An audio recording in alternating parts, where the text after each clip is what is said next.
Hi అందరికీ నమస్కారం. ఈరోజు టాపిక్ ఏమిటంటే చాలా మంది అడుగుతూ ఉన్నారు. 10థ్ క్లాస్ ఎగ్జామ్స్ కంప్లీట్ అవుతున్నాయి. 10థ్ అయిన తర్వాత మా పిల్లలకి ఏ బోర్డ్ సూటబుల్ అవుతుంది? CBSEలో ఉంచాలా? లేదా స్టేట్ బోర్డ్ సరిపోతుందా? లేదా ICSE ఎట్లా ఉంటుంది? లేదా ICSEలోనే ఉంచాలా? లేదు కొంతమంది IG అంటారు, IB అంటారు. ఏంటి వీటన్నీ? 10థ్ తర్వాత ఎటువంటి నిర్ణయం తీసుకోవాలి స్పష్టంగా అని అడుగుతున్నటువంటి పేరెంట్స్ అందరి కోసం ఈ వీడియో. 10థ్ తర్వాత ఏ నిర్ణయం తీసుకోవాలి అనటానికి ముందు జనరల్ గా పేరెంట్స్ చేసే 5 బిగ్గెస్ట్ మిస్టేక్స్ 10థ్ తర్వాత బోర్డు చూస్ చేసుకోవడంలో ఫస్ట్ చెప్తా. అది వింటే మీకు అర్థమైపోతుంది మీరేం చేయాలో, లేదా మీరు నిర్ణయంలో ఎంత సీరియస్ గా ఉన్నారు. సో మొట్టమొదటిది, బంధువులు చెప్పారనో ఫ్రెండ్స్ పిల్లలు చేశారనో వాళ్ళను చూసి నిర్ణయం తీసుకోవటం. ఎలా?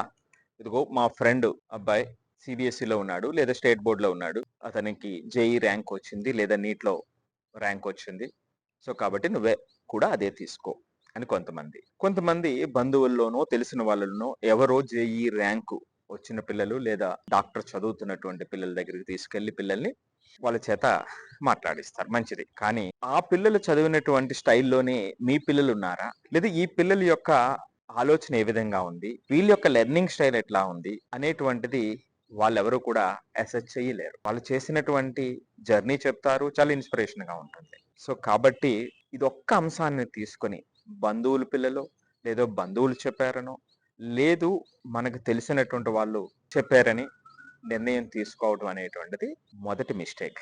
రెండవది, బిగ్ బ్రాండ్ లేదా ఆ స్కూల్ బ్రాండ్ ని చూసి బోర్డుని చూస్ చేసుకోవటం. బిగ్ బ్రాండ్ ఉన్నటువంటి స్కూల్ కి వెళ్తే లేదా కాలేజ్ కు వెళ్తే బిగ్ ఫ్యూచర్ గ్యారంటీ అని నమ్మటం. ప్రస్తుతం ఉన్నటువంటి మార్కెటింగ్ యుగంలో మన పిల్లలు ఏ స్థాయిలో ఉన్నా ఎటువంటి సపోర్ట్ వాళ్ళు అందిస్తున్నారు, ఇనీషియల్ గా మన పిల్లలు వెనకబడినప్పుడు ఏదైనా సపోర్టింగ్ సిస్టమ్ ఉందా లేదా, లేదు ఆ కొద్ది మందిని మాత్రమే పట్టించుకునేటువంటి పరిస్థితి అక్కడ ఉంటే వాళ్ళ యొక్క మెకానిజం వల్ల అతి కొద్ది మంది ముందుకు వెళ్తే ఆ ముందుకు వెళ్ళినటువంటి వరుసలో మీ అబ్బాయి ఉంటే మీ వాడు ఆ సామర్థ్యం లేదని మీరు ఇండైరెక్ట్ గా చెప్పినట్టే కదా. So big brand is equal to big future అనేటువంటిది రెండో అతిపెద్ద మిస్టేక్ ఈ నిర్ణయం తీసుకోవటంలో. మూడవది, పిల్లల యొక్క డైరెక్షన్, ఇంట్రెస్ట్ పై శ్రద్ధ చూపకపోవటం. వాళ్ళు చిన్నపిల్లలు, వాళ్ళకి ఏమి తెలుసు? వాడు ఇంజనీర్ అవ్వాలనుకుంటున్నాడా, మెడిసిన్ చదవాలనుకుంటున్నాడా, లేదు మేనేజ్మెంట్ స్టడీ చేయాలనుకుంటున్నాడా, ఇంటర్నేషనల్ స్టడీ చేయాలనుకుంటున్నాడా, లేదా రీసెర్చ్ లో ఉండాలనుకుంటున్నాడా, అసలు అతనికంటూ ఏం ఇంట్రెస్ట్ ఉంది, ఉన్న సబ్జెక్ట్ లో ఏది ఇంట్రెస్ట్ గా చదువుతున్నాడు, ఏది ఇంట్రెస్ట్ గా చదవట్లేదు, ఆ ఇంట్రెస్ట్ లేకపోవడానికి కారణం ఏమిటి. సో ఇవేమీ పట్టించుకోకుండా ముందు చెప్పిన రెండు అంశాలను ఆధారం చేసుకుని నిర్ణయం తీసుకుంటాం. ఇలా పట్టించుకోకపోవటం అనేటువంటిది మూడో అతిపెద్ద తప్పు. నాలుగోది, చిల్డ్రన్ లెర్నింగ్ స్టైల్ అనేటువంటి దాన్ని అస్సలు కన్సిడర్ చేయకపోవడం. ఈ డిస్కషన్ లో నేను పిల్లల్ని 3 రకాలుగా విభజిస్తా. ఒకటి, కాన్సెప్చువల్ లెర్నరా, ఎగ్జామ్ లెర్నరా, క్రియేటివ్ లెర్నరా. ఈ కాంటెక్స్ట్ కి ఈ 3 సరిపోతాయి. కాన్సెప్చువల్ లెర్నర్ అంటే కాన్సెప్ట్స్ బాగా చదువుతాడు, అంటే లోతుగా మూలాల నుంచి చదివేటువంటి స్టైల్ అతనికి ఉంది. ఎగ్జామ్ లెర్నర్ అంటే కొంతమందికి మార్క్స్ బాగా వచ్చి ఉంటాయి, కానీ ఎగ్జామ్ కు ముందు ఒక వారం రోజులు 2 రోజులు లేదా 10 రోజుల ముందు ఎగ్జామ్ యొక్క ప్యాటర్న్ అర్థం చేసుకుని స్పీడ్గా చదివి మార్కులు సంపాదించి ఉండొచ్చు, లేదా ఎగ్జామ్ ముందు మాత్రమే చదివేటువంటి అలవాటు ఉండొచ్చు. ఇక మూడవది, క్రియేటివ్ లెర్నర్. కాన్సెప్చువల్ లెర్నింగ్ ఉంటుంది, చదివినట్లు దాన్ని అప్లై చేయటానికి ఆలోచించటం, దాని యొక్క ఉపయోగాల గురించి ఆలోచించటం, ఇది ఎక్కడ ఉపయోగపడుతుంది అనేటువంటి రీసెర్చ్ చేయటం, డిఫరెంట్ ప్రాబ్లమ్స్ సాల్వ్ చేసేటువంటి ఇంట్రెస్ట్ ఉండటం, ఇవన్నీ కూడా క్రియేటివ్ లెర్నర్లో ఉంటాయి. మరి ఈ పిల్లలు ఏ type of learner? Suppose exam learner అనుకుందాం, తక్కువ సమయంలో బాగా చదివి వస్తున్నట్లయితే అతను ముందు నుంచి ఒక డిసిప్లిన్ గా ఉంటే బహుశా కాన్సెప్చువల్ లెర్నర్ అయి ఉండొచ్చు, కానీ కాన్సెప్ట్స్ అర్థం చేసుకున్నాడు కానీ మోర్ అప్లికేషన్స్ చేసేటువంటి టైంలో అతను శ్రద్ధ చూపకపోతూ ఉండొచ్చు. సో ఈ విధంగా అతని యొక్క లెర్నింగ్ స్టైల్ని అర్థం చేసుకోకపోవటం అనేటువంటిది నాలుగో అతిపెద్ద మిస్టేక్. ఐదవది, బోర్డ్ లేదా కాలేజ్ మాత్రమే సక్సెస్ని డిసైడ్ చేస్తుందని బలంగా నమ్మటం. దాంట్లో వేస్తే ఎస్ సక్సెస్, దీంట్లో వేస్తే సక్సెస్ అని అతి గుడ్డిగా నమ్మటం. అతి పెద్ద మిస్టేక్, లాస్ట్ మిస్టేక్.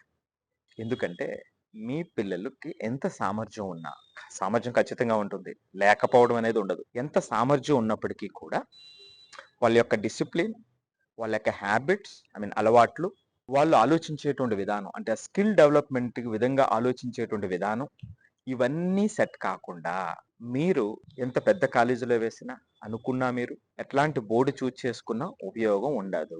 సో ముందు సెట్ చేయవలసినటువంటివి మొట్టమొదటిగా వాళ్ళ యొక్క డైలీ హ్యాబిట్స్, వాళ్ళ యొక్క డిసిప్లిన్, వాళ్ళు స్కిల్ డెవలప్ చేసుకోవటానికి కావలసినటువంటి మైండ్ సెట్, ఇది నెగ్లెక్ట్ చేస్తారు. మీరేమంటారు? సో ఇవి 5 అతిపెద్ద మిస్టేక్స్. 10th అయినటువంటి పిల్లలు, వాళ్ళ తల్లిదండ్రులు మరొక్కసారి ఈ 5 పాయింట్లు చూడాల్సినటువంటి ఆవశ్యకత ఉంది. మరి ఇక్కడ ఇవన్నీ ఎక్కడండి, ఎలా చూడాలండి? ఫైనల్ గా ఏ బోర్డో చెప్పండి అని అంటే, కెరియర్ క్లారిటీ తీసుకొచ్చి పిల్లల యొక్క అలవాట్లు, ఆలోచన విధానం, మార్గదర్శకత్వం, ఈ 4 తోడైతే బోర్డ్ అనేటువంటి డెసిషన్ ర్యాండమ్ డెసిషన్, అది పెద్ద ప్రాధాన్యత ఉండదు. ఆ బోర్డు ఏదైనా పర్వాలేదు, కాకపోతే end goal, suppose competitive exam JEE NEET అనుకోండి, సిబిఎస్ఈ కానీ స్టేట్ బోర్డు కానీ ఉంటే మోర్ అప్రాప్రియేట్ గా ఉంటుంది. అదే ఐసిఎస్సి సంబంధించిన, అంటే ఐఎస్సి బోర్డుకి వేస్తే అది ఇబ్బంది అవుతుంది. సో ఈ చిన్న డిఫరెన్స్ ఒకటి సరిపోతుంది. అది అబ్రాడ్ ఎడ్యుకేషన్ కి వెళ్ళాలనుకునేటప్పుడు ఐజీ కానీ లేదా ఐబి అనేటువంటిది అక్కడ ఇంపార్టెంట్ అవుతుంది. సో ఇక్కడ మొట్టమొదటిగా కావాల్సినటువంటిది కెరియర్ క్లారిటీ, అది ఇంపార్టెంట్. దానికి ఈ ఆలోచన విధానం, అలవాట్లు, మార్గదర్శకత్వం, దాన్నే మెంటర్షిప్ అంటాం. మీరు నిజంగా సీరియస్ అయితే నన్ను ఒకసారి కలవండి. మీ పిల్లలతో మాట్లాడి వారి ఇంట్రెస్ట్ని సైంటిఫిక్గా కనుక్కొని వాళ్ళకి ఏది అవసరమో, లేదు ఇప్పుడున్నటువంటి పరిస్థితుల్లో వాళ్ళు కావాలనుకున్నటువంటి దానికి ఏ స్కిల్స్ పెంచుకోవాలి, ఎటువంటి అలవాట్లకి ఎక్కువ ప్రాధాన్యత ఇవ్వాలి, వాళ్ళు ఇబ్బంది పడుతున్నటువంటిది, కావలసినటువంటి దానికి ఇబ్బంది పెడుతున్నటువంటి అంశాలను ఏ విధంగా అధిగమించాలనేటువంటి ఆ డీటెయిల్డ్ సజెషన్ అనేటువంటిది ఇద్దాం. తద్వారా ఆ పిల్లల యొక్క భవిష్యత్తు నిర్ణయం అనేటువంటిది కరెక్ట్ అవుతుంది. తప్పు నిర్ణయం ఇస్తే భవిష్యత్తులో కష్టాలు అనేటువంటివి వాళ్ళకి ఎదురవుతాయి. కాబట్టి 10th అయిన తర్వాత నేను చెప్పినట్టుగా ఈ 5 తప్పులు మీరు చేయకండి. ఆ నిర్ణయం తీసుకునేటువంటి సందర్భంలో మెంటర్షిప్ కావాలన్నా, మా సహాయం కావాలన్నా ఆ కింద ఉన్నటువంటి నెంబర్ని సంప్రదించండి. Thank you.